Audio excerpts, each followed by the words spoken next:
Morning, Jehovah's Witnesses. Oh, hello, good morning. Is that Jehovah's Witnesses?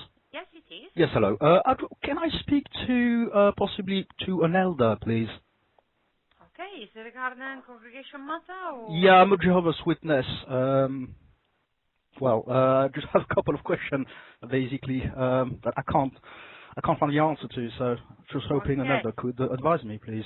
because yes, usually you need to ask the elders on your congregation first. Okay, I see. Well, I'm currently visiting, I'm in the UK. I live in France, but I am in the UK for a little bit, for a little while. Okay. So that's the reason I haven't got a sound congregation as such. But I Okay. need some spiritual guidance, basically. So Yes, okay. One moment, please. thank you. You're welcome.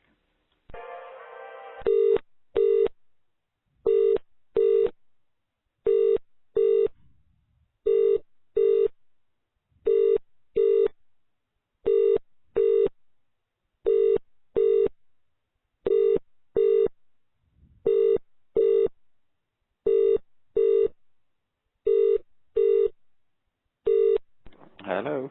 Oh, hello. Am I speaking to an elder?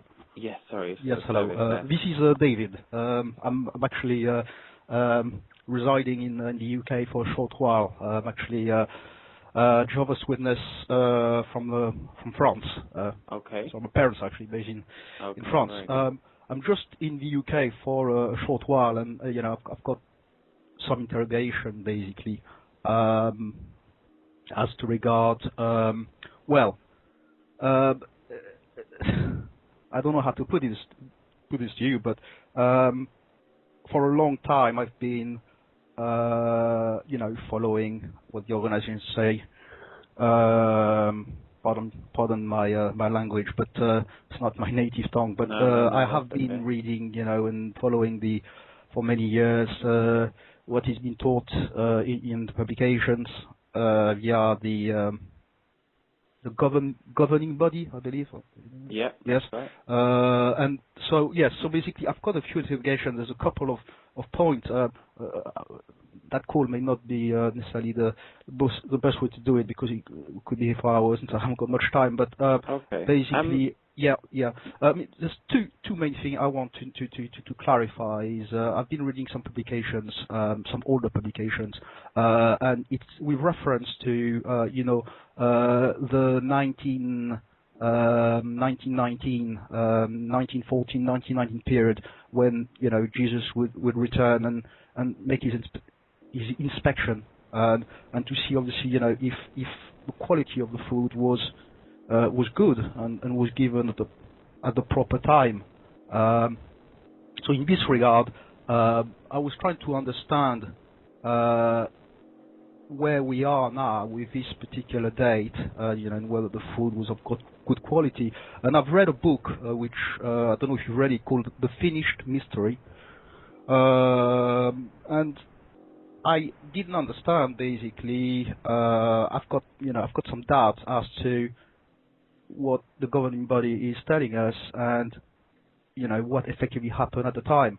And I read this particular publication, and I must say I'm very I couldn't find it in French, so I read it in English. So and I was very surprised, about some of the things which were written in this book. The amount of dates and prophecy, and which was actually unfulfilled at the time. And that's why the interrogation I have is, how do you view this book?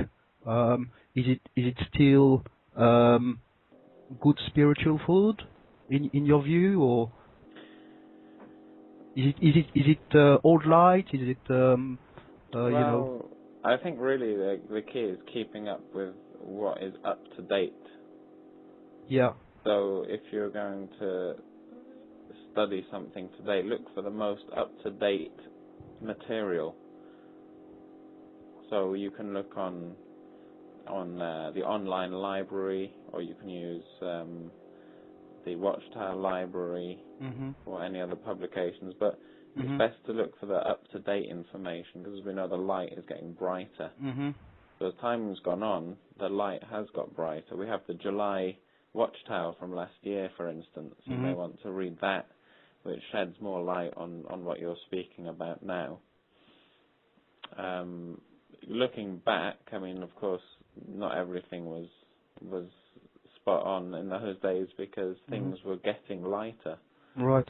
I mean, the problem I have with the light, basically, is that it gets brighter, but for many years, the generation of 1914 will not pass, and so on. There's a few points, a few elements of doctrine which is really I have a problem of conscience, because basically you said the light is getting dimmer, and this is old light, and obviously it's not the latest book. But what I don't understand is this book was published under Rutherford leadership. So he's the one who, for the first time, said we should be called Jehovah's Witnesses, and I just don't understand if obviously it's all light. I mean, if this book is no longer valid today, it was one of the book. It was the book, obviously, that you had to follow to believe in. So I don't understand, obviously why if Rutherford, called us Jehovah's Witnesses, he was allowed to, to publish things like that, and then, one day we would actually find out about this. So, even though the light is getting brighter, there must have been some level of truth, in that book. But I don't understand why there is no, as a Jehovah's Witness until today, until this year, I was not able to, I never knew there was such a book. Yeah, so, in the past there have been many different books. It's like today, we use the Bible Teach book to study with people today. Mm-hmm.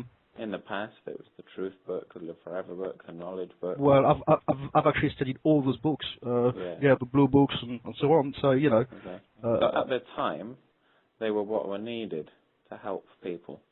For instance, if you, thinking along the lines you're thinking on, if we were living in Israelite times, we wouldn't have been Christians. We would have followed God through the nation of Israel. So today, things have changed even more. Things are constantly changing as Jehovah's will is being worked out. His purpose is being outworked for the benefit of mankind. So if we keep up, then we're keeping up with his organization, his chariot. If we don't keep up, we will get left behind. So how would you say I should look at the books which are currently being published? I mean, is there a particular year, let's say, I don't know, 1975, for example, let's say that anything after 1975 is no longer true light, or it's no longer valid truth? Is there a particular date you say, after this particular date, don't read any publication, any literature? Because we need to know, which ones can be read and is good for our faith, and which ones aren't. That's the problem I'm having, trusting some of the books now that are being published. Is there a particular date you would say, okay, don't look at any books, prior to that date? No, not at all. I mean, you have to take them in their context, though.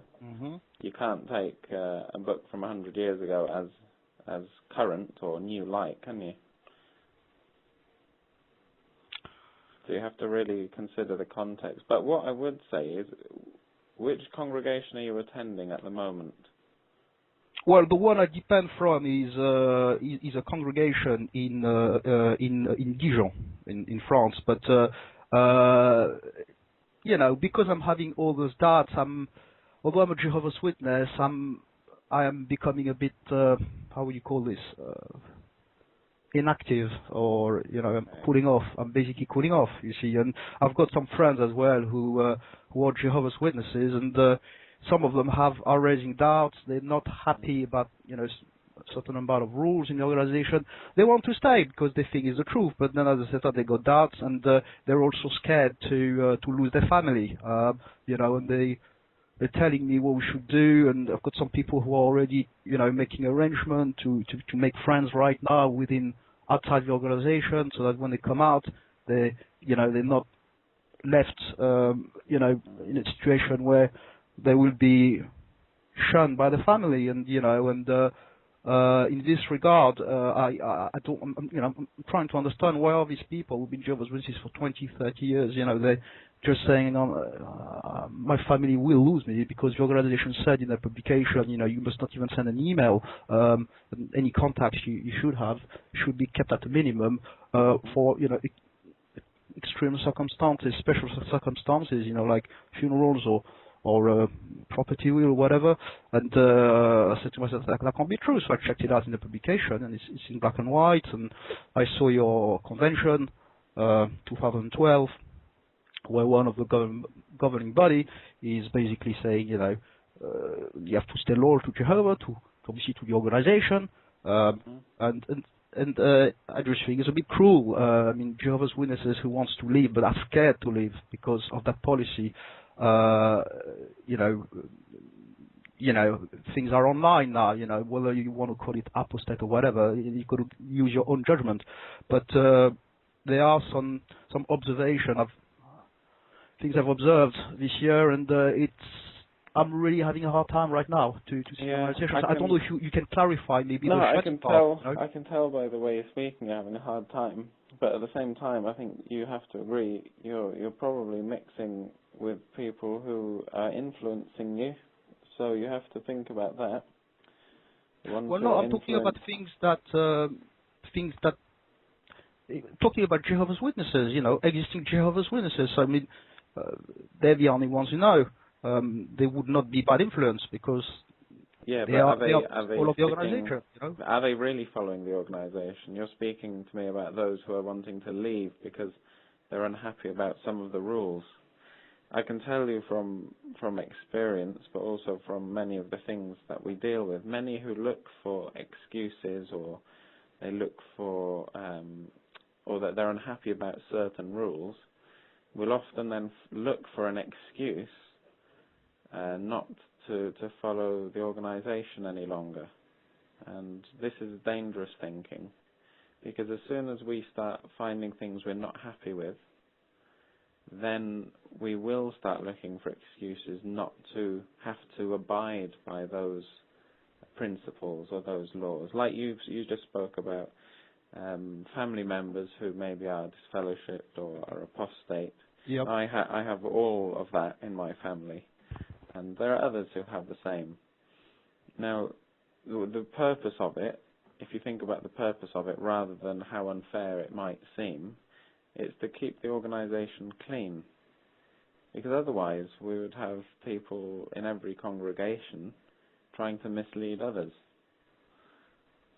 And this is dangerous. This is why it's done that way. This is why Jehovah had it written in his word that we should keep away from. I understand completely, brother, the fact that, you have to take an action. You've got your own judicial committee. Obviously, with regards to principles, Bible, you're going to take an action to dismiss someone, whether it's disfellowshipping and so forth. But what happens after that, I think, is as far as I'm concerned, it's becoming a problem because it's not written in the Bible. You have to. There is a context. It's not written disfellowshipping somebody for a sin. Yes, but what the punishment which comes after that, which is almost like a double punishment, where you say that the parents should relatives, living outside the home, should not be spoken to. This is not something which is biblical. It's not written anywhere that you should honor your father and your mother, and you should provide for your for your relatives. So the disfellowshipping is one thing, but the shunning is another. So it's almost like there is a punishment if you leave the organization. Now I don't know. I can't remember when I got baptized personally. I can't remember whether they said, "Oh, well, if you leave, you will be shunned." I can't remember that. But some people said they weren't aware about that, and they actually found out that they would be shunned when they were disfellowshipped or they left.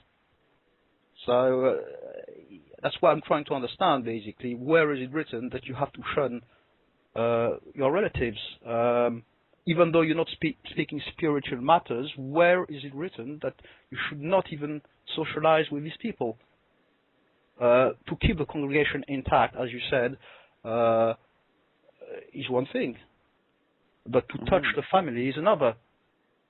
Well, what do you think is more important?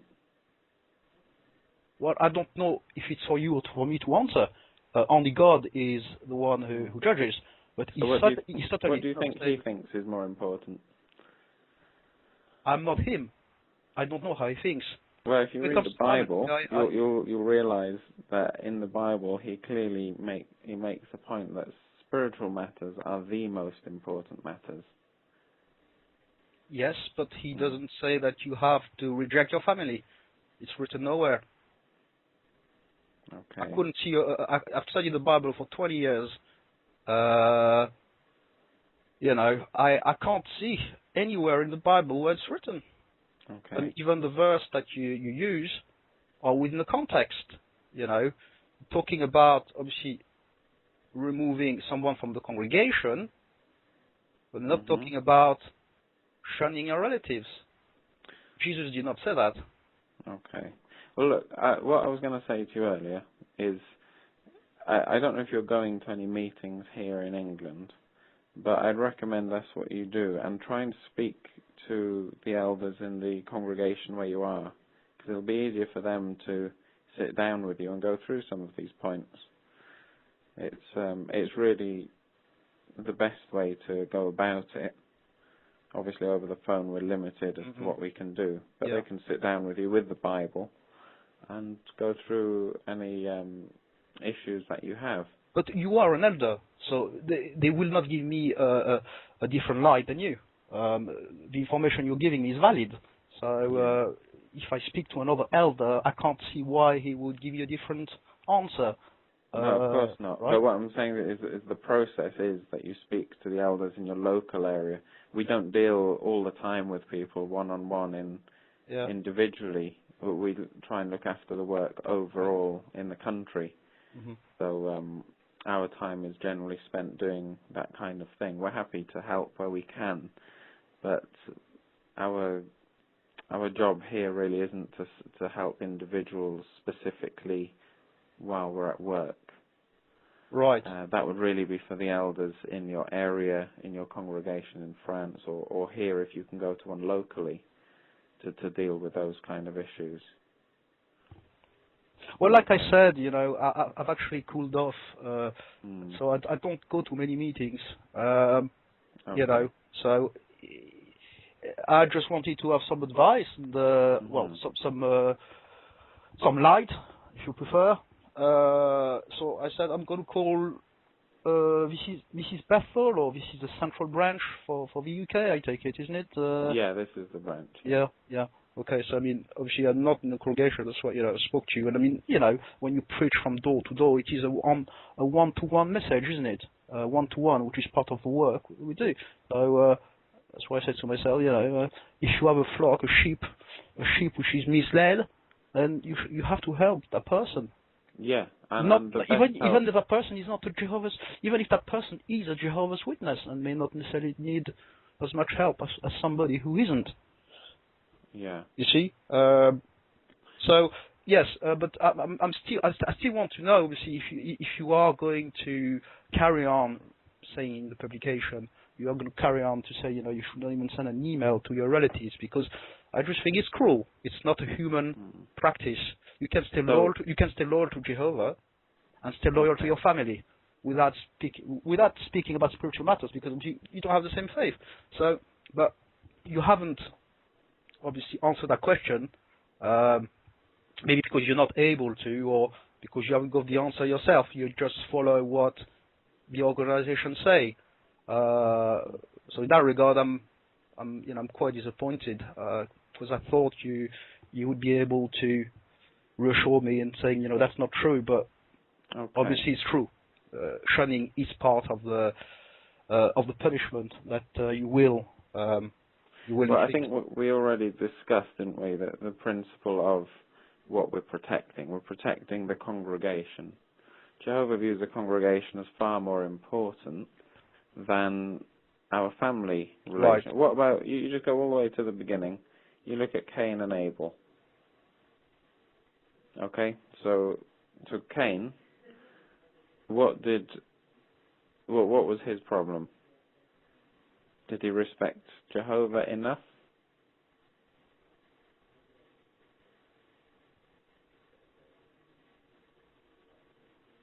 Hello?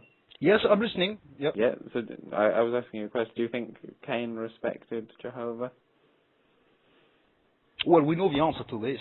We know Mm. the answer to this. We've read it. Okay. We've read the Bible. So, you know. Yeah. So he didn't. He didn't respect him enough. He didn't see him as real. Okay, and it led him to do things bad, not just towards Jehovah, but towards his family as well. Okay? And then he was sent away. Okay? So, right from the beginning, this loyalty to Jehovah, even with, of course, with Adam and Eve, but it was the main thing. It was what caused them to get into all the problems that they're in. Right, but where is the analogy with the modern era? I can't see it. Well, you feel that being loyal to one's family is more important than being loyal to Jehovah. I didn't say it was more important. I said you have to stay loyal to your family, to Jehovah, to God, and you have to stay loyal to your family. I didn't use the word more important. You have. Okay. All right. I mean, So I mean, are you? If it's a question of comparing what's more important, that's one thing. But even by saying what's more important, you're not saying that you should be, stay only loyal to Jehovah and reject your family. Well, You see, that's okay. the point. Which I don't understand. Being more loyal to somebody does not mean not being loyal to the other person. Well, you were speaking before about the reason not being in the Bible, Mm-hmm. and you said about the verses that we use. So Yeah. the verses we use, of course, are 1 Corinthians chapter 5, and we have verses 11 and 12 and 13. In 11 it says, but now I'm writing you to stop keeping company with anyone called a brother Mm-hmm. who is sexually immoral, or a greedy person, or an idolater, or a reviler, or a drunkard, or an extortioner, Mm-hmm. not even eating with such a man. Yeah. So this is the scriptural Yeah. basis. But that applies to the congregation within a particular context, like you said. It's the congregation Mm-hmm. to keep the congregation pure. Where does it talk about shunning relatives in there? Well, do you belong to the congregation or do you belong to your family? This is the question. This is where the loyalty again. Well, I don't know. I've just asked you a question. You're answering my question by question, so I don't think it's very fair. Okay. It's manipulation, what you're doing. Okay, it says, stop keeping company with anyone called a brother, who is, etc. So where does that say, except for your family? Where does it say you should share the family? You're talking about what they don't say. No, it says anyone. You're talking about what they're saying. You're not saying about what the Bible doesn't say. The Bible says Exactly. We're not talking about what the Bible doesn't say. We're talking about what it does say, and it says anyone called a brother. It doesn't exclude anybody. The Bible also says don't go beyond the spoken word. So tell me, you think by adding in there except for your family isn't going beyond what's written, or do you think that is? I think you are going beyond what's written. Obviously, Sorry, but in 1952, you condemned the clergy and the Christendom for their excommunion, disfellowshipping practice. You said it was a devil, Satan the devil, an action of Satan the devil up to 1947. In 1952, you changed again your position on that, and what the clergy was doing that you condemned, you did it yourself. You see?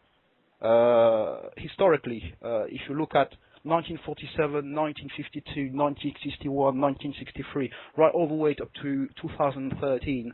And every time you've had what you call new light as regard to this. So, you know, okay. But is it all right if we just go back to your question? So your question is, where does it say not to mix with your family? It says it in that verse. But now I'm writing you to stop keeping company with anyone called a brother. So anyone is anyone. It doesn't matter if they're your family or not in this case. It's not easy. I have to deal with it. Others have to deal with it. But it does say anyone. But what I will do, before you go, because I of course have things to do too, as no doubt you do, just a little thought for you. John chapter 6, okay, and verses 66 to the end. I'd recommend you have a little look at that, because you know, I feel you're on dangerous ground spiritually with the way you're thinking. But Jesus said to the 12, after many no longer wanted to follow him, he said, "You do not want to go also, do you?"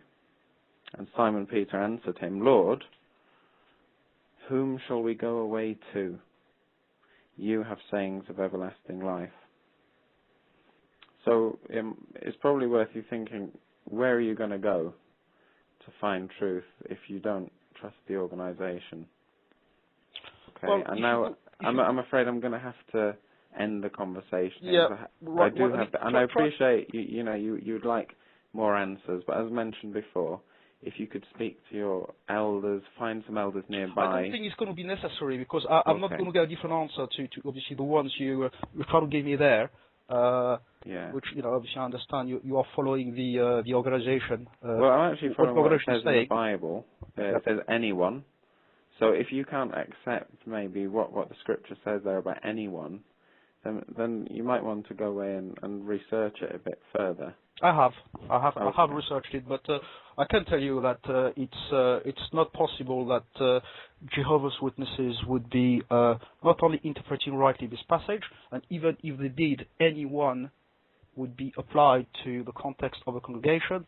A brother within a congregation is not the same as brother by blood, anyway. So I'm sorry, I have to disagree with that. Okay. So if you belong to a congregation, yeah? Yeah. Okay, like I do. So I belong to a congregation, and then it tells me to quit mixing company with anyone called a brother. That is referring, like you say, to the congregation. Yeah. Okay? But that says anyone called a brother. No, but you're taking it out of context. Anyone called a brother within this congregation. Exactly. So if I'm in the congregation, and my brother was disfellowshipped, which he was, so he's disfellowshipped, he was in the congregation, I'm still in the congregation, that applies to me. So even if you want to twist it, it still means the same, I'm afraid. Well, the context is the congregation and spiritual matters.